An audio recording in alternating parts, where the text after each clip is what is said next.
Assalamualaikum warahmatullahi wabarakatuh. Selamat pagi dan selamat pagi semua.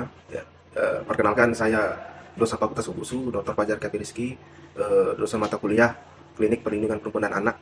Ya, jadi dalam video ini saya menyampaikan untuk mengantarkan tugas kelompok dari kelompok 10 ya tentang pencegahan child grooming ya grup F. Ya, adapun child grooming ini adalah bentuk eh, anak yang diperhatikan kepada orang lain daripada ke orang tua.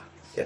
Jadi apa saja yang dilakukan pencegahan child grooming ini adalah dengan adanya perhatian dari kedua orang tua, kemudian pengawasan dari eh, pihak sekolah atau pihak terkait, juga adanya edukasi-edukasi yang bisa memberikan apa itu tentang pencegahan child grooming. Ya. Jadi di sini eh, adapun nanti disampaikan oleh mahasiswa-mahasiswa kelompok 10 ya dalam video ini untuk memberikan bagaimana informasi dan edukasi yang bisa memberikan manfaat kepada masyarakat maupun juga kepada eh, anak-anak, kepada orang tua ya dan kepada seluruh masyarakat yang perlu penting dalam pencegahan child grooming. Terima kasih. Wassalamualaikum warahmatullahi wabarakatuh.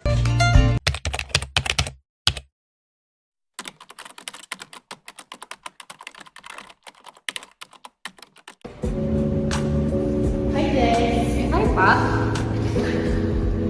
Pak udah siap tugas nggak? udah kan belum? Belum, nanti aku kan? Oke, ibu pada pulang belum? Boleh dong. Dengar-dengar ada guru baru tahu. Siapa namanya? Namanya sih nggak tahu, tapi katanya bapak itu ngajak main basket. Hmm. Terus katanya bapak itu baik banget. Oh iya, Iya, mau bapak itu ngajar kita ya? semoga ya. Selamat pagi semuanya. Pagi Pak. Semangat. Pagi Pak. Bapak guru baru Pak. Benar, saya baru penjas baru di sini. Semoga saya bisa mengajar kalian dengan senang hati. Di sekolah bawahnya seru ya Pak. Ini Pak.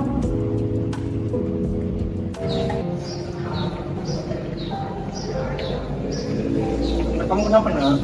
Ada bapak-bapak Ada masalah ya? jangan sedih pak. Mama saya sekarang udah gak peduli lagi sama saya. Mama saya sibuk sama kerjaannya terus. Dan gitu. Mungkin aja mau kabar masalah di kantornya. Keluarga saya memang udah gak bahagia pak semenjak ayah saya begini. Coba aja kalau ayah saya masih ada, itu keluarga kami harmonis. Dan gitu. Mama kamu selalu sayang sama kamu. Dan kalau kamu mau cerita sama saya selalu mengerti kamu kok.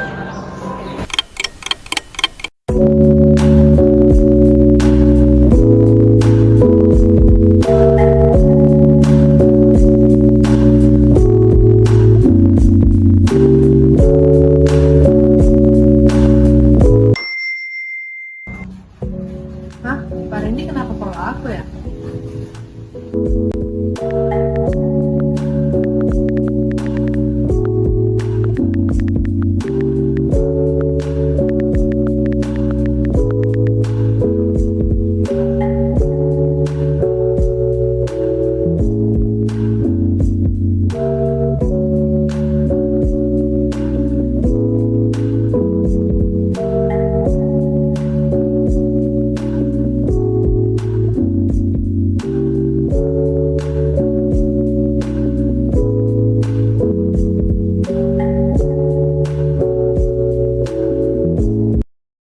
Ah, Pak Randy baik banget.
Besok. Kamu mau pesen apa? Kalau aku apa cerita? Tadi yang kemudian beda.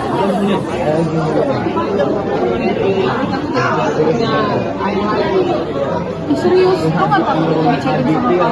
Bilang dulu, Pak. Tanggung itu kan. Ya hati-hati aja sih, Pak. Dan jangan kan nanti bapak itu ngasih tahu karena ada hal tertentu gitu. Ya kalau aku kan kalau sih, aku lagi aku udah lihat aja sih sama bapak.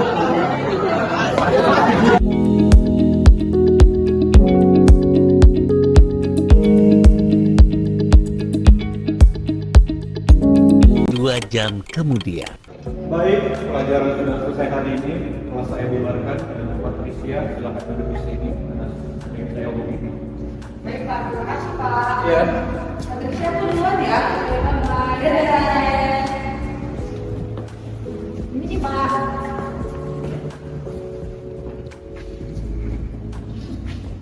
Kenapa Pak? Ya, ada yang saya omongin. Mama hari ini jam berapa? Aku Pak bisa aja.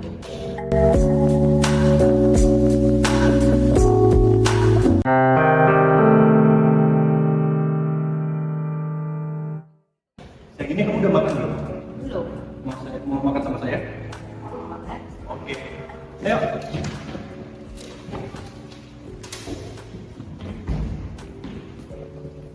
Besok. Ternyata apa? Kok sih cerita sama Pak Randy? Enggak, udah nggak ada. Kemarin aja terakhir. Serius? Ntar kok bohong. Enggak, jadi sama ada bohong. Kalau bukan bicara lagi pasti kamu pasti tahu.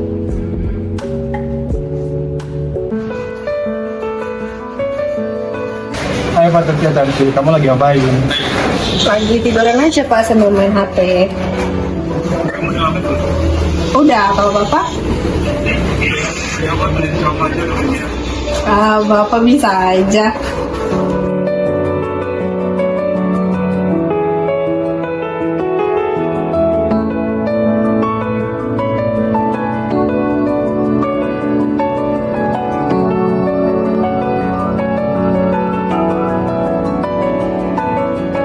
Delapan jam kemudian.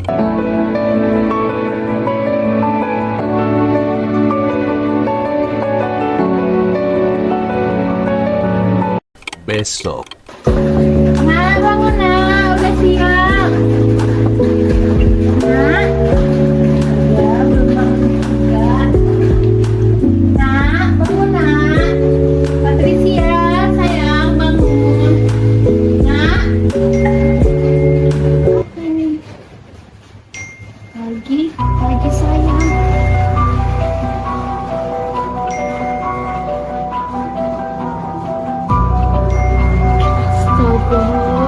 Patricia, bangun kamu Patricia, bangun. Kenapa sih, Ma? Jawab mama, siapa Pak Randy ini Patricia? Kenapa kamu pakai sayang-sayangan? Mama ngapain ngecek HP aku? Jawab mama, siapa dia Patricia? Mama nggak perlu tahu, itu nggak bukan urusan Mama. Dia guru kamu kan di sekolah? Kalau iya kenapa? Mama peduli apa? Kamu sadar nggak sih nak? Dia itu guru kamu, kenapa kamu dekat sama dia? Enggak, Ma. Pak Randy itu baik. Pak Randy itu udah kayak ayah sama aku. Pas aku sedih, Pak Randy yang hibur aku. Sedangkan Mama itu sibuk kerja terus Mama nggak pernah peduli sama aku. Baik kamu bilang, kenapa dia meminta kamu untuk foto yang tidak senonoh? Kamu sadar nggak sih Patricia dia itu orang jahat? Sadar nak, sadar. Mama itu sibuk, itu semua untuk kamu. Mama kerja banting tulang untuk memenuhi kebutuhan kamu. Kamu jangan mudah percaya dengan guru ini, Patricia. Sekarang kamu siap-siap, kita sekolah sekarang. Siap-siap kamu. Astaga, Patricia kok begitu ya? Aku kurang ngawasin dia ini. Tanya deh ke temannya Jessica.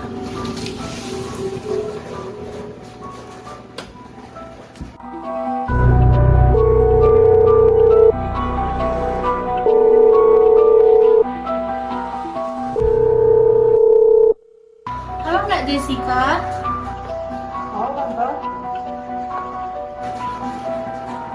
Patricia ada nggak ya cerita tentang Pak Randy ke kamu? Cerita tentang Pak Randy? Gak ada tuh tante. Emang kenapa? bukannya kalian sering ya teleponan sampai larut malam? Hah? Teleponan? Gak ada tuh tante, mungkin Patricia teleponan sama yang lain kan. Patricia ngakunya teleponan sama kamu tiap hari sampai bergadang gitu. Gak ada tante. Oh, kalau begitu ya sudah deh nak. Kemarin pas pulang sekolah, aku lihat Patricia sama Pak Randy tante. Mereka jalan bareng. Terus Pak Randy manggil Patricia dengan sebutan sampai tante. Astaga, ternyata mereka sudah sedekat itu ya nak. Loh, tante udah tahu? Iya, tante baru tahu pagi ini. Tante lihat isi chatan mereka semua. Astaga tante. Ya sudah nak. Sudah dulu ya, tante ini mau ke sekolah sama Patricia. Sudah ya nak. Oh, iya tante, hati-hati tante. 2 jam kemudian. Selamat masuk. Benar-benar orang tempat sekolah.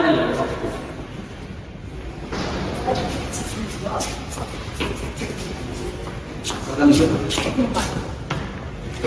yang mau ngomongin Pak? Ada apa Ibu?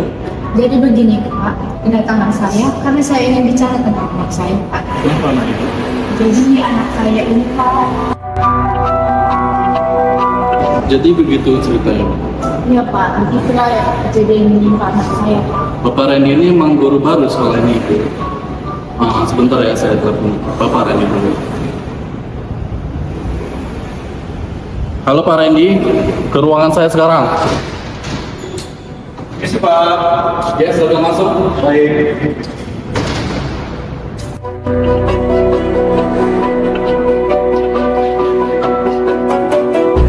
Ini ada apa ya? Jadi Bapak yang namanya Pak Randy. Tenang Ibu, sebentar ya. Jadi begini Pak Randy, saya telah mendengarkan bahwa Bapak telah melakukan chat grooming terhadap Patricia. Apakah benar Pak? Hah? Chat grooming? Nggak pernah Pak, saya nggak pernah melakukan chat grooming Pak. Saya hanya berusaha untuk menjadi teman cerita untuk Patricia Pak. Teman cerita Bapak bilang, saya sudah melihat semua isi chat kalian, pakai sayang-sayangan. Bahkan hal yang menjijikkan lagi, Bapak meminta hal yang tidak senonoh pada anak saya. Itu yang maksud Bapak teman cerita. Pak Randy, Bapak itu sudah keterlaluan. Bapak ini mempermalukan nama sekolah kita. Bapak tidak pantas menjadi guru. Mulai hari ini, Bapak saya pecat dari sekolah ini. Chat? Pak, saya nggak salah Pak. Patricia, bantu saya jelasin. Jangan pegang-pegang tangan anak saya. Bapak dengar ya, Bapak harus bertanggung jawab atau enggak nama sekolah ini akan saya laporkan ke pihak yang berwajib. Tenang Ibu. Pihak sekolah akan bertanggung jawab atas semua kejadian ini. Saya sebagai kepala sekolah minta maaf pada Patricia atas semua kejadian yang terjadi. Dan saya pastikan Bapak Randy ini akan menerima hukuman yang telah dia berat. Baik Pak, saya percayakan ini kepada pihak sekolah Pak. Saya mau Pak Randy menerima konsekuensi apa yang telah diperbuat. Dan saya harap ini tidak lagi terjadi kepada murid-murid. Baik, terima kasih. Kasus pelecehan dan eksploitasi seksual pada anak yang sering terjadi dan semakin mengkhawatirkan. Ditambah lagi dengan perkembangan teknologi yang pesat dan diakses oleh siapa saja tanpa pandang umur. Hal ini tentu dapat memberikan efek positif dan negatif terutama bagi anak-anak.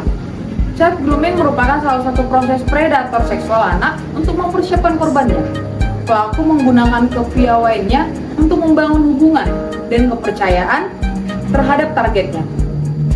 Chat grooming dapat dilakukan secara langsung atau melalui media sosial seperti melalui Twitter, Instagram, Telegram, atau WhatsApp, atau dapat juga dilakukan melalui aplikasi game online yang menyediakan fitur chat atau video call seperti Hago dan lain-lainnya. Kejahatan chat grooming diawali dengan adanya tindakan merayu oleh pelaku, lalu dilanjutkan dengan proses menyiapkan situasi dan kondisi agar anak menjadi korban yang lebih patuh dan menuruti keinginan pelaku. Kejahatan chat grooming memiliki langkah-langkah dalam prosesnya sebelum korban benar-benar terpengaruhi oleh pelaku. Langkah pertama, pelaku akan memilih anak-anak yang akan menjadi korban. Pelaku memilih korban berdasarkan penampilan, kemudahan akses terhadap korban. Pelaku akan mendekati anak-anak yang menjadi calon korban untuk mendapatkan akses secara menyeluruh dan mulai mengisolasi anak secara fisik dan emosional agar anak nantinya dapat dipengaruhi. Pelaku juga akan melancarkan berbagai aksi untuk selalu berada di dekat korban dengan cara menawarkan bantuan, memberikan perhatian, atau memberikan hadiah. Langkah ketiga, pelaku akan mengembangkan kepercayaan terhadap korban. Langkah ini merupakan tahapan yang paling penting karena pelaku membangun rasa kepercayaan, ikatan emosional, bahkan kerjasama terhadap korban dan juga keluarga dari korban untuk memudahkan pelaku melakukan aksinya tanpa dicurigai oleh orang tua korban. Baik teman-teman, seperti yang telah dijelaskan oleh teman saya yaitu Jessica, dapat disimpulkan bahwa child grooming merupakan kejahatan yang serius yang terjadi pada anak-anak yang harus dilindungi karena anak-anak merupakan generasi penerus bangsa. Oleh karena itu, negara telah menciptakan peraturan mengenai kejahatan yang terjadi pada anak-anak. Berdasarkan Undang-Undang Nomor 35 Tahun 2014 tentang Perlindungan Anak, perilaku guru yaitu Pak Randy tadi terhadap siswa yaitu Patricia dapat dikategorikan sebagai tindakan yang melanggar hukum, terutama pada pasal 76D dan 76E yang mengatur tentang perlindungan anak dari kekerasan seksual. Adapun ancaman pidana untuk pelanggaran ini bisa mencapai 15 tahun penjara, terutama bila dilakukan oleh seseorang yang seharusnya melindungi anak, yaitu seperti guru. Perilaku Randy juga melibatkan komunikasi elektronik atau chatting pada media sosial yang diatur dalam Undang-Undang ITE pada pasal 27 ayat 1 yang isinya melarang distribusi atau penyebaran konten yang mengandung kesusilaan. Ancaman pidana bagi tindakan tersebut yaitu adalah 6 tahun penjara. Dalam kasus ini, pihak sekolah memiliki kewajiban untuk melindungi siswa dari perilaku yang tidak pantas oleh tenaga pendidik. Kegagalan dalam pengawasan atau tindakan preventif dapat membuat sekolah turut bertanggung jawab, terutama dalam aspek tanggung jawab moral dan administratif terhadap orang tua dan siswa. Kepala sekolah yang menyadari kejadian ini wajib melaporkan tindakan pelecehan tersebut kepada aparat penegak hukum, yaitu polisi. Seorang guru yang terlibat dalam tindakan child grooming melanggar kode etik profesi dan dapat diberhentikan. Selain itu, tindakan seperti ini berpotensi menyebabkan pencabutan lisensi profesi, sehingga guru tersebut tidak diperbolehkan mengajar kembali di lembaga pendidikan manapun. Selain aspek hukum, kasus ini memberikan penjelasan mengenai pentingnya kesadaran dan keterlibatan orang tua dalam pengawasan interaksi online anak. Keterbukaan komunikasi antara orang tua dan anak dapat menjadi pencegahan efektif untuk kasus-kasus serupa.